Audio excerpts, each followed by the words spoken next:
मित्रों नमस्कार। आज ये वीडियो मैं बना रहा हूँ। अभी मैंने एक पहले वीडियो बनाया था। उस वीडियो में मैंने राम की गीता का उल्लेख किया था। तो काफ़ी लोग इसमें कंफ्यूज हो गए थे कि कृष्ण की गीता है, अर्जुन को सुनाई है और आपने कौन सी गीता बना दी जो विभीषण को सुना दी। तो ऐसा ही उल्लेख को करते हुए जैसे मैंने राम और विभीषण की गीता का यहाँ पर उल्लेख किया था, उसको मैं क्लियर करना चाहता हूँ। मैंने वो सही कहा है। भगवान राम ने विभीषण को भी गीता सुनाई है। गीताएं तो वैसे हमारे यहाँ 25 गीताएं तो लिखित रूप में प्राप्त होती हैं और श्रुति रूप में 7 गीताएं हो रहे हैं। इस प्रकार से 32 गीताओं का वर्णन हमारे धर्मशास्त्रों में मिलता है। हालांकि उसकी चर्चा अभी तक अधिक इसलिए नहीं हुई क्योंकि यह देश अभी गुलामी की जंजीरों में जकड़ा हुआ था। भारत को स्वतंत्र कराने में गीताओं की बहुत बड़ी भूमिका रही है। ये बात एक अलग है कि लोग शहीद हुए हैं, स्वतंत्रता संग्राम हुआ है, सारे काम हुए हैं, लेकिन भारत को स्वतंत्र कराने में 4 गीताओं का बहुत बड़ा योगदान है। लोकमान्य गंगाधर तिलक की जो गीता है उसको आपको पढ़ना चाहिए। तो उससे आपको एक नई ऊर्जाएं मिलेंगी जिसमें आपको अच्छे किस तरह से हमें संगठित रहना है, किस तरह से हमें कार्य करना है, उस तरह की उसमें जानकारी आपको प्राप्त होगी। दूसरी, महर्षि अरविंद की गीता। महर्षि अरविंद की गीता तो प्रत्येक सनातनी को पढ़नी ही चाहिए क्योंकि महर्षि अरविंद वो व्यक्ति थे जब उनकी गीता का उन्होंने उल्लेख किया है तब भगवान कृष्ण ने उन्हें जेल में दर्शन दिए थे और कई साल पहले उन्होंने बता दिया था 15 अगस्त 1947 को देश आज़ाद होगा। ये कोई भविष्यवाणी नहीं थी, लेकिन उन्होंने कम से कम 15-20 वर्ष के लगभग जब जेल से बाहर निकले तब उन्होंने इसका उद्घोष कर दिया था। और वही महर्षि अरविंद थे जिन्होंने उद्घोष किया है कि भारत बांग्लादेश अलग भले ही हो गए हों लेकिन ये भारत की 2 भुजाएं हैं, एक दिन इकट्ठी होंगी, कुछ दिन तड़पेंगी, फिर कोई डॉक्टर आएगा, फिर इनका ऑपरेशन करेगा और ये एक हो जाएंगी। उन्होंने वो संकेत भी दिया था कि भारत, पाकिस्तान, बांग्लादेश, म्यांमार ये सब एक होने वाले हैं। वहीं आपने नाथूराम गोडसे जी को भी सुना होगा कि नाथूराम गोडसे जी ने कहा था कि मेरी अस्थियाँ उस दिन गंगा में प्रवाहित की जाएं जिस दिन पाकिस्तान भारत का अभिन्न अंग बन जाए। तो नाथूराम गोडसे भी कोई ऑर्डिनरी व्यक्ति नहीं थे। उनका संकल्प था, उनकी दृढ़ता थी, उनका अध्ययन था, देश के प्रति उनका समर्पण था, उस देश पर उन्होंने कहा। तो आज आप देख रहे हैं कि भारत एक होता चला जा रहा है। वो लगातार इनके पाकिस्तान का विभाजन हुआ, बांग्लादेश बन गया और अब सब भारत की तरफ अट्रैक्शन बढ़ रहा है। तो उनकी अस्थियों के विसर्जन का समय भी आ गया है। चूँकि भक्त कोई भी संकल्प लेता है तो प्रभु इस संकल्प को पूरा करते हैं। तो नाथूराम गोडसे जी के संकल्प को प्रभु अवश्य ही बहुत जल्दी पूरा करेंगे। तो महर्षि अरविंद की गीता पढ़ना भी बहुत आवश्यक है। आचार्य विनोबा भावे की गीता, इस गीता को पढ़ना भी आपको बहुत आवश्यक है। उस विनोबा भावे की गीता ने व्यक्ति के अंदर जो ढुलमुल टाइप के लोग होते हैं साहब हमें तो पिटाई कर दी, एक थप्पड़ और दिया है साहब और यहाँ नहीं मारा, तो ऐसे लोगों के लिए विनोबा भावे की जो गीता है वो काम आती है कि तुम्हें कैसे संकल्पित होकर राष्ट्र के लिए आह्वान करना है और राष्ट्र के लिए मरना और जीना है। ये विनोबा भावे की गीता से आपको समझ में आएगा। हालांकि महात्मा गांधी ने उस गीता को तोड़ मरोड़ कर प्रस्तुत किया है, लेकिन वो है गीता एक्चुअली विनोबा भावे की। उस गीता का अभी आप अध्ययन करना शुरू करें तो आपको भी स्वतंत्रता कैसे आई उसके बारे में आपको जानकारी मिलेगी। तो इस प्रकार से इन 6 गीताएं थीं जिनके की अलग अलग आपको जिन लोगों ने उसको पढ़ा है और उसके बाद क्रांति लेकर आए हैं तो उसकी आपको चर्चा उसमें मिलेगी। तो इस प्रकार से समय समय पर जितने भी युद्ध हुए हैं उन युद्धों से पहले गीता कही गई है, चाहे युद्ध किसी भी टाइप का रहा हो। अष्टावक्र गीता है। अष्टावक्र गीता को आप पढ़ेंगे तो उसमें आपके एक नए ज्ञान चक्षुष खुलेंगे और उसमें ध्यान, योग, वैराग्य इन सब की आपको चर्चाएं मिलेगी, तो वहाँ भी आएगा। भगवान राम की गीता, भगवान राम की 3 गीताओं का तो उल्लेख सामान्यतः मिलता है, लेकिन भगवान राम की गीता बहुत सारी हैं। भगवान राम ने जहाँ जहाँ भी उपदेश दिए हैं, जिन जिन साध्वियों को उन्होंने उपदेश दिए, जिन संतों को उपदेश दिए, सब गीता के रूप में हैं। भगवान राम से लक्ष्मण जी ने एक बार पूछा कि प्रभु जीवन रहस्य के संबंध में उन्होंने जो चर्चा की है, उस गीता का भी एक बड़ा विचित्र सा उल्लेख आता है। उसमें भगवान राम लक्ष्मण जी के संपूर्ण ज्ञान चक्षुओं को खोलते हुए उस गीता को उल्लेखित करते हैं। हनुमान जी के लिए भी भगवान श्री राम जी ने गीता सुनाई है। ये सब सीता हरण के बाद की घटनाएं हैं जो भगवान राम ने इनको सुनाई हैं। भगवान लक्ष्मण को जो भगवान श्री राम ने गीता सुनाई है उसका जो उल्लेख मिलता है आध्यात्म रामायण के उत्तरकांड में, उसका उल्लेख मिलता है। जब भगवान ने उनसे स्वधर्म की शिक्षा के लिए उन्होंने बताया कि व्यक्ति का धर्म क्या है, व्यक्ति को कैसे रहना चाहिए, व्यक्ति को क्या आचरण करना चाहिए और किस प्रकार से भगवत सत्ता में लीन होना चाहिए। देहाभिमान के माध्यम से अहंकार व्यक्ति का बढ़ता है, अहंकार की निवृत्ति कैसे की जाए।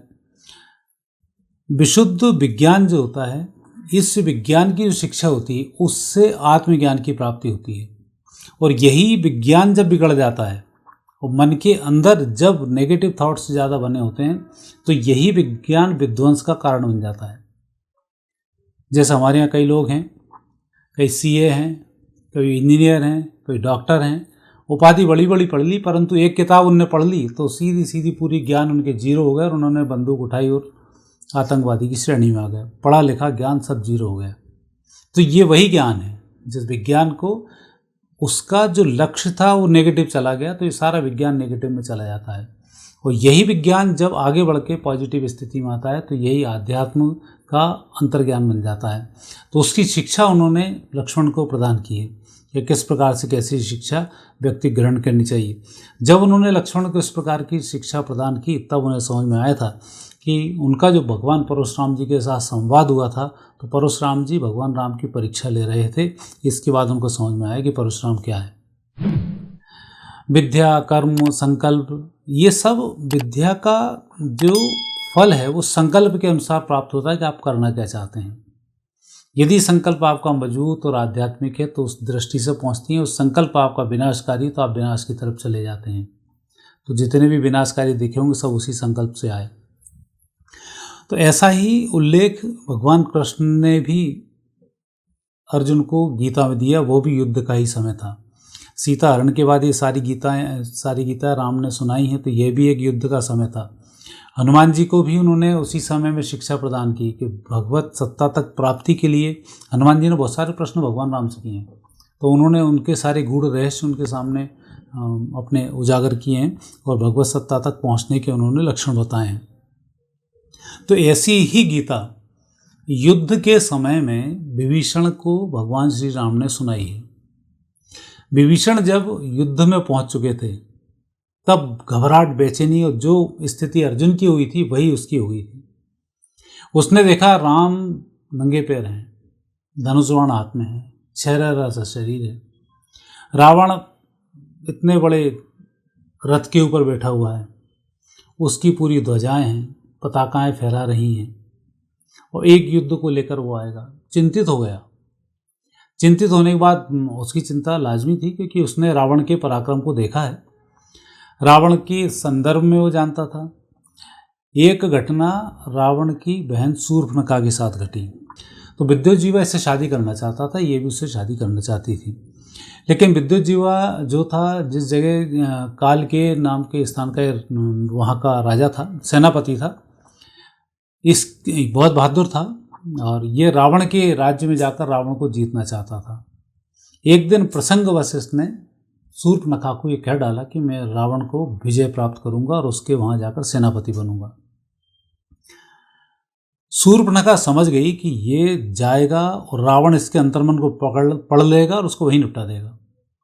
तो उसने, अब चूंकि अफेयर चल रहा था इसलिए इसने ज़्यादा उसको संवाद नहीं करते हुए बताया कि भैया के पास ऐसे संकल्प लेकर मत जाना, तो अपने प्रयास करना। लेकिन अंतोगत्वा वही जो राम रचि रखा, मन में पाप भरा था, पाप भरे हुए रावण के पास पहुंच गया। रावण समझ गया क्यों आया, उन्होंने निपटा दिया। तो वही स्थिति विभीषण को वहाँ लगी कि भगवान राम कौन सा तीर चलाने वाले, रावण को पहले मालूम पड़ जाएगा, वो वहाँ संहार करेगा। उसका रथ इतना बड़ा है, दूरी पर इतनी है कि वहाँ अच्छे अच्छे धुरंधरों के योद्धाओं के तीर उस तक नहीं पहुँच पाते हैं, तो भगवान राम नीचे हैं। तो ये नाना प्रकार की परेशानियों से ग्रसित जब विभीषण ने भगवान राम से प्रश्न किया, प्रभु वो ऐसे रथ पर विराजमान है और आपके पैर में तो जूते भी नहीं हैं, नंगे पैर आप लड़ रहे हैं, धनुष छोटा सा हाथ में, और कैसे क्या विजय सिंह की प्राप्ति होगी, आपका रथ कहाँ है। तो भगवान राम ने उस रथ का वहाँ पर वर्णन किया है जो विभीषण गीता के रूप में विख्यात है, और भगवान तुलसीदास जी ने भी उसका वर्णन किया है। रामचरितमानस को जो आप पढ़ेंगे तो उसमें भी उसका उल्लेख आएगा। वैसे इसकी जो रामायण है विशेष बंगाल की, तो उस रामायण के अंदर यदि देखेंगे तो विभीषण का ये जो चरित्र है काफ़ी लंबा गया है, और उस चरित्र से उन्होंने फिर विभीषण को तुलसीकृत रामायण है उसमें तो खाली इतना ही उल्लेख किया है कि कैसा रथ व्यक्ति का होना चाहिए, कैसे व्यक्ति के अंदर 4 उसके पहिए होना चाहिए, कैसे उसकी रथ को खींचने की रस्सियाँ होना चाहिए, कैसा उसका सारथी होना चाहिए, तब उसको विजयश्री की प्राप्ति होती है।